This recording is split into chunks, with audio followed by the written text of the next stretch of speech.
Olá amigos do Com Kids, esse festival que a gente tanto ama e que a gente mergulha de cabeça numa maratona sem fim. Dentro dessa maratona, hoje nós vamos para mais uma conversa com Kids. A conversa é com David Kleeman. David Kleeman é um profissional que tem nos acompanhado nos últimos festivais e é um prazer muito grande estar aqui com ele mais uma vez. Infelizmente, dessa vez não foi possível ter o David aqui no Brasil, aqui em São Paulo, mas, como sempre, ele está disposto e aberto a trazer as últimas novidades do que vem acontecendo no mundo da mídia, no mundo das crianças e adolescentes, em tudo que se relaciona ao assunto mídia e audiovisual. Nós vamos começar essa conversa com o David, é um prazer muito grande ter ele aqui, ele que também está aqui pela Dubit. A Dubit é uma companhia de pesquisa e também de produção que vem trabalhando com marcas e fazendo uma diferença no mundo digital, principalmente no mundo digital, naquilo que se relaciona com o mundo e o universo infantil. David, it's a pleasure to have you here again. Thank you very much for to have this time to just tell us what is going on in the world of media for children. I'm so glad to be part of ComKids again. I wish I could be there in person because I have so many friends from across Latin America who I catch up with there, and I always want to hear what they have to say and what they've been making and that. But wasn't possible this year, so I'm happy to be participating virtually. Yeah. Okay, I have to say that Latin America is growing, Latin America is evolving, and for sure we're going to put you in contact with everything that happened here during the festival. Right now, let's start this conversation, and I want to invite Jean Tonseaki. Jean is our friend and also our colleague inside Mediativa and ComKids. Hi, Jean. Hi, Matt. Hi, Dave. Thank you to Good be to see you. here and to talk with you and Dave. Okay, so I think we are ready to start, and I will start talking about things that are happening nowadays, the worries we have around us, the climate change, the COVID-19, the war conflicts, the inequality situation, migration, which is an issue all around the world, diversity, representation on the media. So I think there's so much going on, and every theme is so streaming important. So let's talk about children. David, do you think that these issues are being considered by creators and producers of the industry when they are producing or creating their shows? How much the media is shaping children's behaviors for the future? I think they're absolutely thinking about it. At Dubit, we've been referring to it as kids experiencing rough seas. And the seas that we're talking about are COVID-19, climate change, cost of living, and conflict. Because kids are really, all around the world, are living with these things as a presence in their lives. We've seen some changes in how kids respond post-COVID after 2 years or sometimes more or a little bit less of being responsible for themselves, having to, as we call it, down on the corner, went up on the server. All their social relationships, all their academics, all that went from being in person to being virtual. they are very eager to be back with their friends. And in some ways, they're turning off media for a little while in order to be back with their friends. But at the same time, they've learned to be very self-sufficient in studying the things that that they're passionate about. So yes, the media producers are responding with more content about climate change for kids in particular, and we'll see that at the Prix Jeunesse in 2024 when that's the theme. With more information about diversity, more content about diversity of audiences and diversity of communities, and how young people can get along. But what we're also really seeing that's more important is young people seeking that out for themselves, making friends virtually across borders, finding ways to understand how it means to live in other places. Playing games together. It can be as simple as that. Sometimes you start by talking about a game, but you finish, as the longer you play, by talking about everything in your lives and what's good and what's bad and what you're looking forward to and what you're scared of. So kids are really creating their own communities that they're in terms of playing together, but also building together. You look at platforms like Minecraft or Roblox, where they are co-creating and meeting up in social situations. So I think they are showing in all the research that we've seen, our own and others, they're showing their anxiety about all the things that their generation is facing right now. But they're also showing a determination to take control to the extent that young people can and make change for themselves.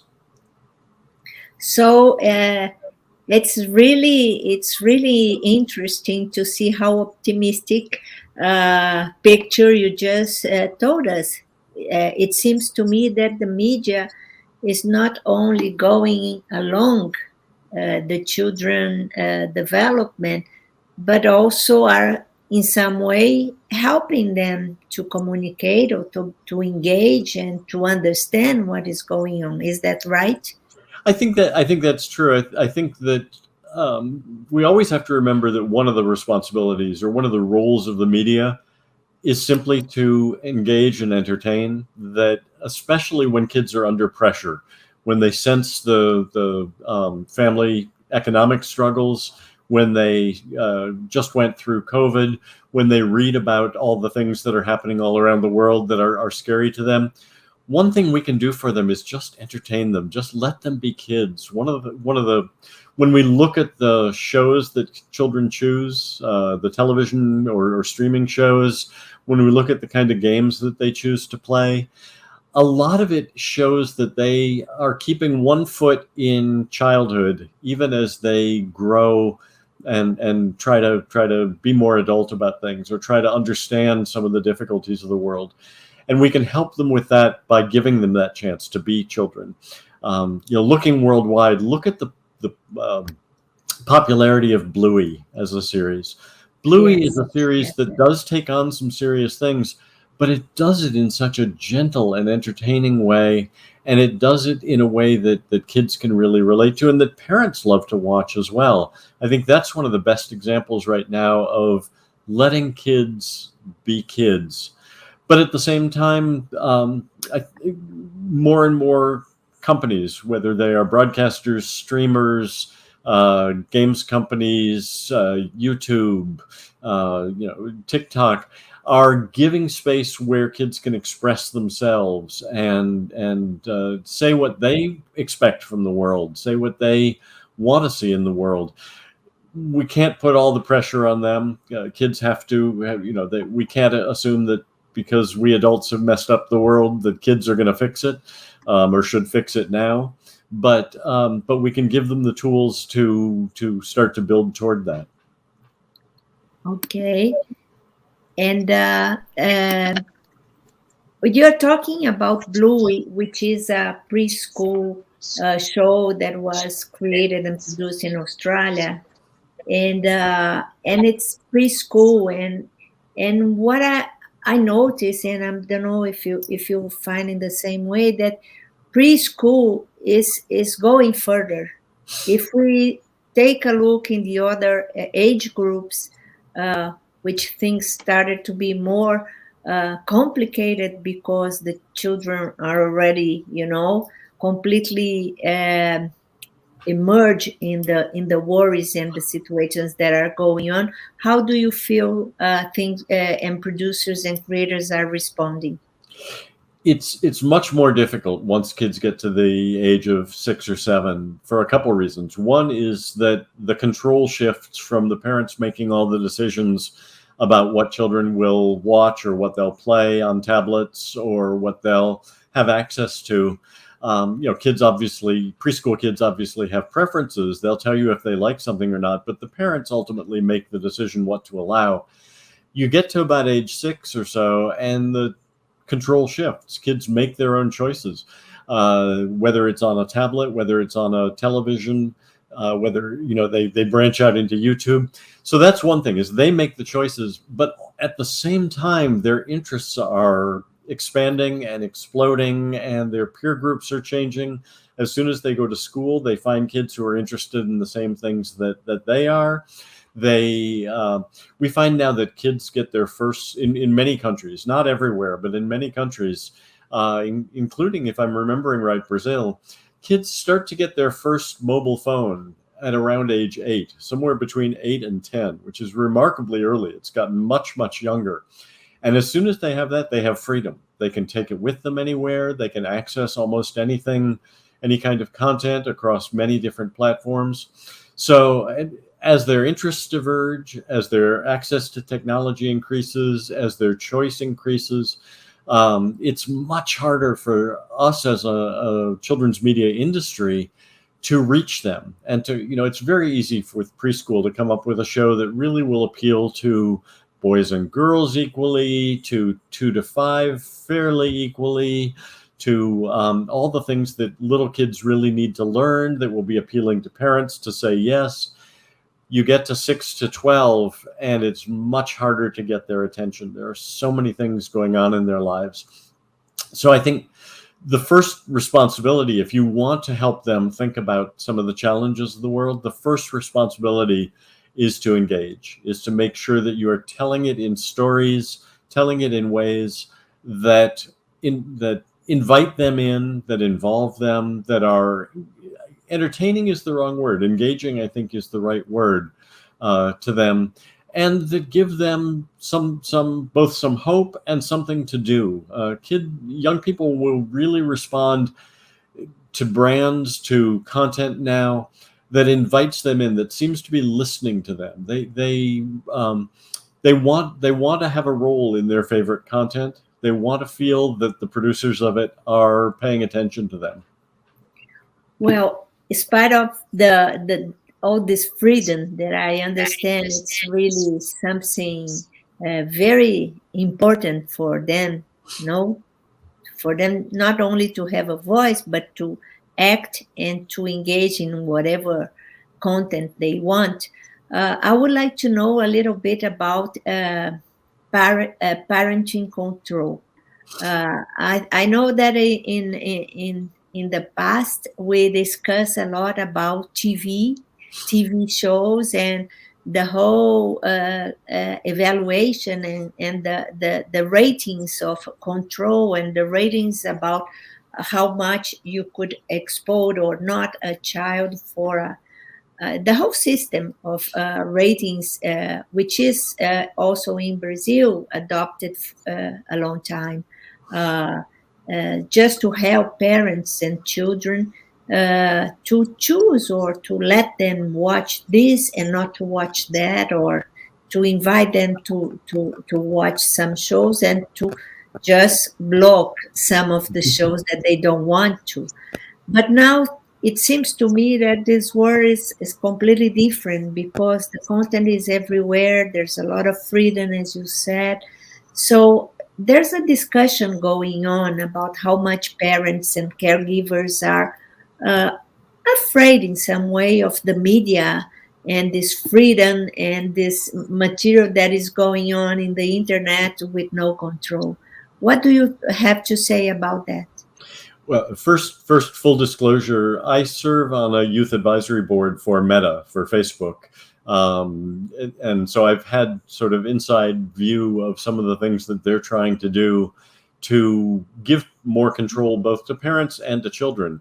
Start with parents and give them the opportunity to start, most important, start a discussion with their children about the things that they see in social media spaces, in gaming spaces, and how to respond in ways that help them feel safe, but then also give parents tools to make decisions up to a certain age, at least, for their children. Those tools are getting more and more powerful. Those tools are better able to understand, or better able to help parents understand the risks for their children, but also the benefits for their children, and to make finer decisions, not just block everything, but say, I only want you to have access during these hours because I want to make sure you get enough sleep. I want to be able to see the list of people you communicate with and to understand when you, or to know when you are communicating with someone who's new, who I don't know. So not to block them necessarily, but to start a conversation with you about why are you talking to this person. To see, and in terms of tools, both for parents and for kids, to understand when a child is kind of stuck on something, when they are spending all their time on one particular thing. So for teenagers, let's use teenagers as an example. If you are spending all your time looking at diet information or looking at fashions that emphasize being very thin, after a while, the platform can be set so that it will say to you, don't you want to look at something new? Or you've been spending a lot of time on this. How about if you go outside and take a break? Now, kids always have the choice to say, no, I want to keep going. But one of the things we know from research is that nudges, just little nudges sometimes, can break a cycle that is bad for kids. We can't rate most media, most digital media, in the same way that we rate television, because with television, once it's committed to video, once it's locked down, it doesn't change. So you can say, and I think Common Sense Media in the US has done a very good job of this, of saying, we're not going to say this is right for 10-year-olds, because you might say, not my 10-year-old. Instead, we're going to say, here's the contents, like the label on a can of soup. Here's what's inside this program, and you decide as a family if it's right for you. That's virtually impossible to do with games, with social media, because it changes constantly. So instead, what we have to do is set the age limits, allow tools that let people to block kinds of content. And we're seeing almost every company is responding to that. There are still some that are not responding very quickly. One of my favorite job titles right now is Roblox has someone whose job title is Vice President of Civility. Her job is to make sure, by both working with the creators of games on Roblox and with the players of games on Roblox, that they are building community, that they're being good to each other. And she's looking both for tools that they can create, but also just for how to create a social space where people encourage each other to be good. The pressure behind a lot of this, governments right now are very eager to regulate. The European Union, the British government, the American government, states within the US, and I think the same thing is happening in other parts of the world as well, are looking at this and saying, we need to protect kids, and if you don't do it yourself as an industry, we will do it for you. And then the final thing I'd say on this is media literacy education is so critical right now. And I know that it's an interest in Brazil as well as it is in Latin America, as well as it is here in the US, in the UK, in Canada. We have to teach kids to be their own activists, to be their own protectors, to be media literate and critical thinkers about what they do, not just consume, but what they create and how they socialize. Okay, thank you. I think there's another tool very important right now going on that Jean has a question for you. Jean, please. Interesting, David. So I have a question. Currently, the impact of artificial intelligence, in particular natural language processing in various fields of human routine, is notorious. So, how are these AI advances being perceived by children and adolescents? Which mentality of this human-computer interaction could emerge in youth? Can you answer this for us? Thank you, David.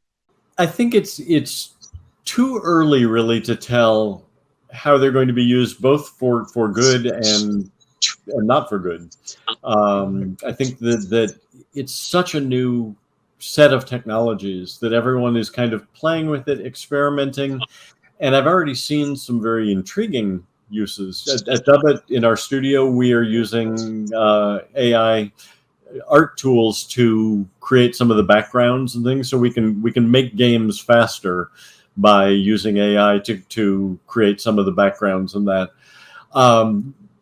But at the same time, you don't want to use it, and this is central to the strikes that are going on right now among the writers and the actors in the U.S. We don't want to use it to write content. I've seen things written by AI, and it's just very dull. I saw someone talking this morning about how AI has never had a bad breakup in a love affair. AI has never had a traumatic childhood.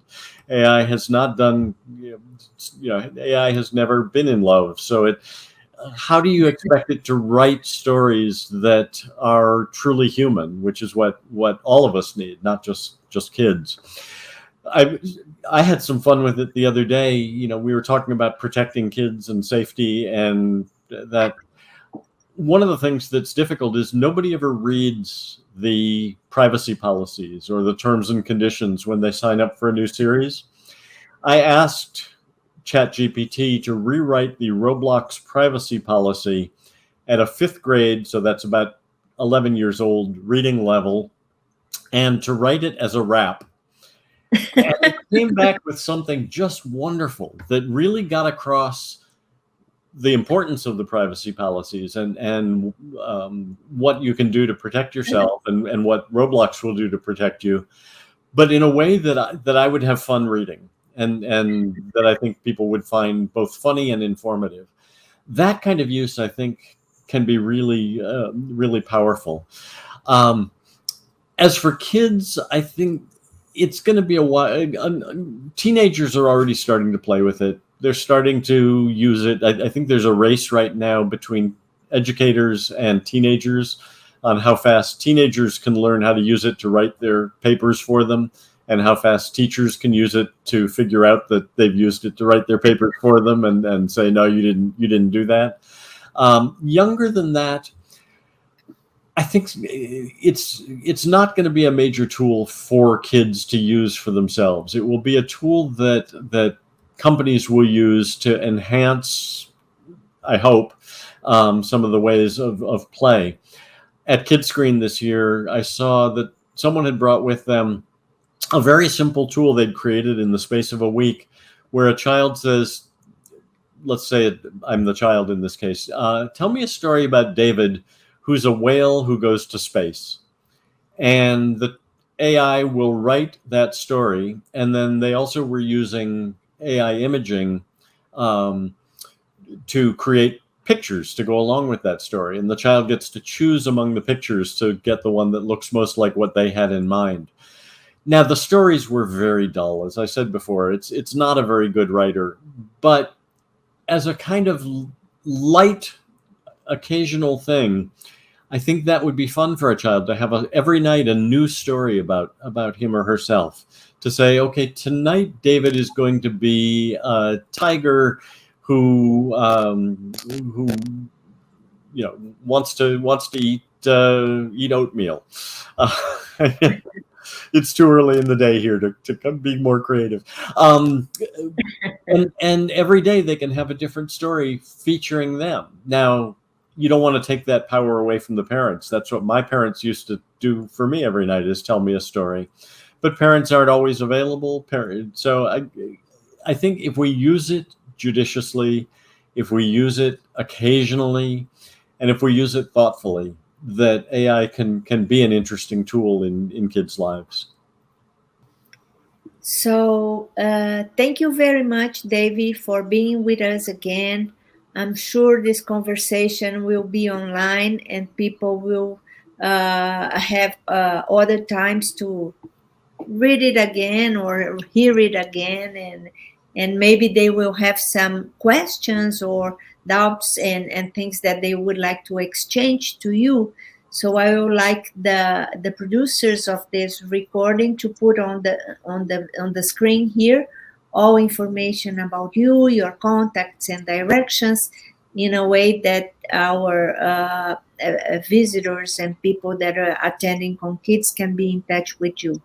Thank you very much in the name of Mediativa and ComKids. And Jean, please, if you want to thank David. Yeah, thank you, Beth. Thank you, David. It's always good to hear you and to know all the things that are you working there, and try by listening you, try to be more optimist and know that media can really help children and youth in this work. Thank you. Thank you so much for letting me be part of it. And Jean, I'm very glad you mentioned optimism, because I know sometimes I can sound a little too hopeful, a little too optimistic. And I know that there are challenges. There are of all kinds with making media that's good for kids, that's safe for kids, that parents agree with. But I always feel that if I talk about the potential, if I talk about the positive, that what I'm doing is putting into the minds of all the people who are listening to me, all the creators who are out there making things for kids, that they can do it right, that it's important to do it right, that we have responsibility, but we also have the pleasure of having children as our children trusting us. So I always like to try to be optimistic about it. Thank you so much for letting me be part of ComKids again. I hope to be back in São Paulo next year. Ok, então essa foi mais uma conversa com Kids no Festival ComKids 2023. E esperamos que todos continuem com a gente. Há muita coisa ainda para acontecer.